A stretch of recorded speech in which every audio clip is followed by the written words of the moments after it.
Are you looking for a job and you've been asked to provide references? What should you do? Stick around and I will tell you exactly how we use references in the hiring process.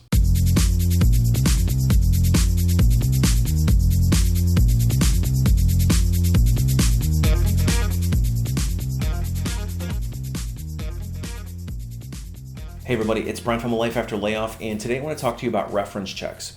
So I got asked the question recently about reference checks. Somebody was filling out an application and they required them to provide 3 professional references. And so they asked, do we actually check those things? So I want to shed a little bit of light from a recruiter and human resource perspective about reference checks and kind of what we do with those. Do we ask for reference checks? The answer is yes. There are some companies that will require reference checks, and I would say it's generally most commonly seen in smaller companies or agencies that might be submitting candidates to a larger corporation that would do the reference check on behalf of the larger company.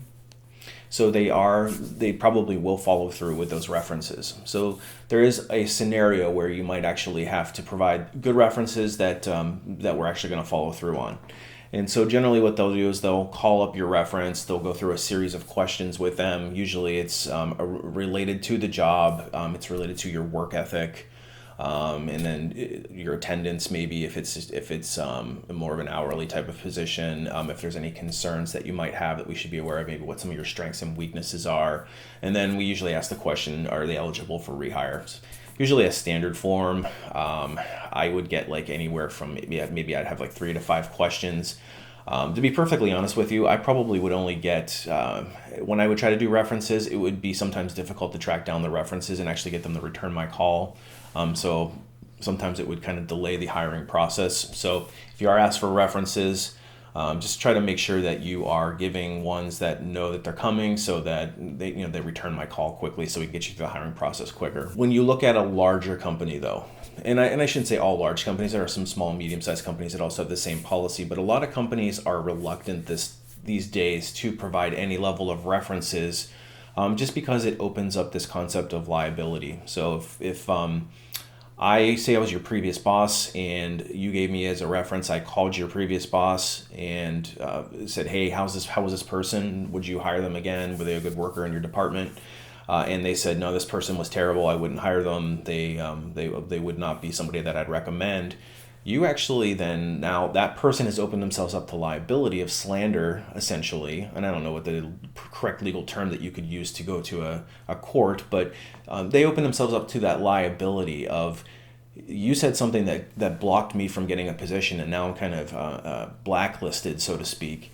So you now have the ability to actually take action against them. So it opens up a liability. So when you look at a corporation's perspective, we as human resources professionals limit liability. So that's kind of our jobs, is to make sure that we limit the exposure to any possible liability through reference checks, even through employment feedback. So if you go through an interview process with me and you ask for feedback, I might be limited in what I can tell you, because we've got a team of attorneys behind us saying you can only give very generic feedback, just because it opens up liability, essentially. So larger companies are generally do not give out references, and in fact, they'll take it even a step further. And if that question gets asked, they'll instruct their employers or employees, especially people who have direct reports, do not give out references. Anybody that calls you for a reference, you have to filter them back to the human resource department. So essentially, I would get a call in the human resource department, somebody would be trying to check a reference.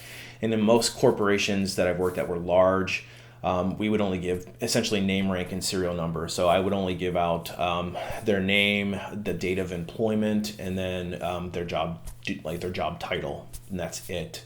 I wouldn't give out compensation. I wouldn't give out whether or not they were eligible for rehire. Some companies might say, yeah, this person is eligible for rehire, but even that opens up liability. So if you're calling from a larger corporation, you're probably not going to have as much luck, because the reference checks are kind of more dictated by human resource policy, whereas some of the smaller companies aren't as kind of tight on that type of thing. If you are asked for a reference, a couple of key things to keep in mind. Make sure, number one, that the reference is actually legit. So I would approach your references like this. I would have at least one professional reference that was a direct manager, so somebody that you directly reported to. I would have one that would be at least if you can get all three managers, that's the best, because that's the most valid feedback. If you need to get a second one that's not a manager, I would try to get somebody that is either a customer that you worked directly to support, or it could even be an internal customer, but not somebody that's necessarily a peer to you. So you don't want to get your buddy in the cubicle over who's doing the same job as you. It's not as good a reference as somebody that you actually supported or a manager that was giving you feedback. So keep that in mind. Worst case scenario, if you could get somebody that's maybe a level or two above you that can really speak to your performance, that would be ideal.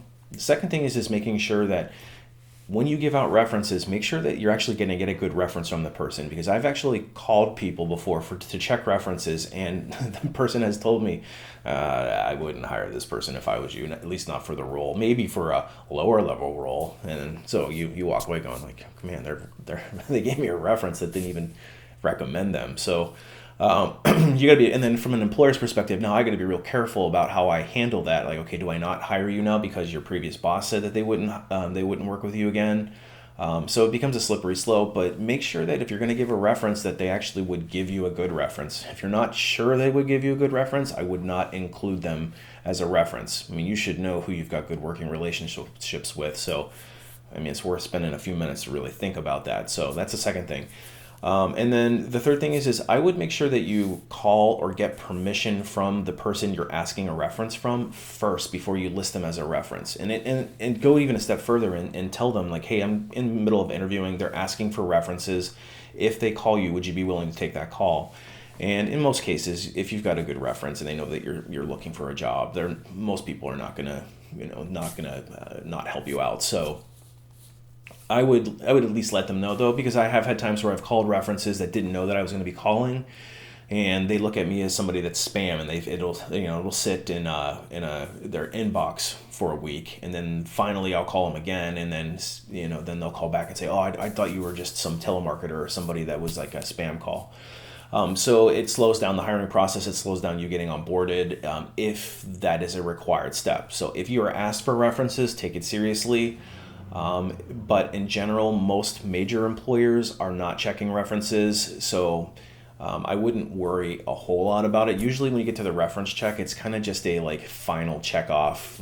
They don't weight them too heavily, as long as your manager is kind of saying, yeah, they're good. I would work with them again. And again, most managers are probably going to give you a good reference as long as you were actually decent at what you did. It's just a final check off, and usually it's like the final step that we take before we extend offer. So if you get to that point, you're actually probably going to get an offer pretty soon, so that's pretty good. Otherwise, I just wanted to clarify, so if you're stressing out about references, use those tips that I suggested. And again, those major corporations probably are not checking or not going to give much as far as feedback. So if you're worried about a bad situation, if you're worried about like, oh, you got terminated or something like that, and they want to call and confirm that from the HR department. In most major corporations, they're not even going to give you that information. So I wouldn't give that information that they got terminated. I would just say he or she worked. This is the date that they worked, and this was their job title, and this is the date that they started, and this is the date that they ended. I don't give disposition. I don't give the reason for termination, because all of that stuff can be then used against the company if there's an adverse hiring decision. So you can kind of rest assured. You probably will be okay there, but make sure that you got good references. Don't skimp on those. So put some thought into them, and hopefully that'll help get you across that finish line if it's a deciding factor. Hopefully this helped. If you have any other hiring questions, make sure you leave a comment below. I'll try to answer them in a future video. Make sure you head over to lifeafterlayoff.com if you need more hiring tips and tricks. Also just released a 5-day boot camp for job seekers. Now that's free, so make sure you check that out. It's going to take you through, it's a really robust training that you can, that'll help prepare you for landing your next job as quickly as possible, because that's ultimately why we're here, trying to land those next opportunities as fast as possible. So check that out on my website. I'll leave a link below for that as well. Make sure you hit the like and subscribe button, and we will see you on the next one.